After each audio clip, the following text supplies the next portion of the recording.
नमस्कार मित्रांनो, स्वागत आहे तुमचं आपल्या कृषी अपडेट यूट्यूब चॅनलवरती।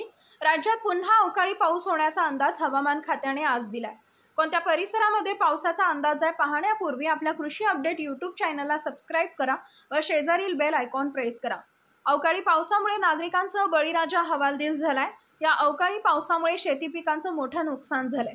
गेल्या काही दिवसांपासून राज्यातील नागरिक हे उन्हाच्या तडाख्याने हैराण असतानाच ऐन उन्हाळ्यात राज्यातील सोलापूर, अक्कलकोट, पुणे, लातूर, महाबळेश्वर, सिंधुदुर्ग आणि रत्नागिरी या भागात शनिवारी 20 एप्रिल रोजी अवकाळी पावसाने हजेरी लावली।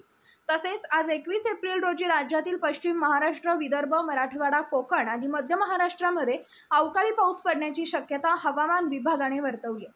त्याचबरोबर मुंबई, ठाणे, पालघर, रत्नागिरी, सिंधुदुर्ग, जालना आणि हिंगोली या भागात देखील अवकाळी पाऊस पडण्याची शक्यता आहे। तसेच राज्यातील पुणे, सोलापूर, सांगली, धुळे, जळगाव, लातूर, उस्मानाबाद आणि बीड या जिल्ह्यांना आज हवामान विभागाने पावसाचा येलो अलर्ट जारी केलाय।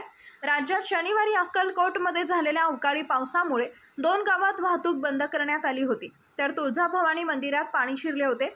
तसेच लातूरमध्ये गारांचा पाऊस पडल्यामुळे शेतींचं नुकसान झाले, तर कणकवली आणि सिंधुदुर्गमध्ये पावसामुळे आंबा आणि काजू पिकांवर परिणाम झालाय।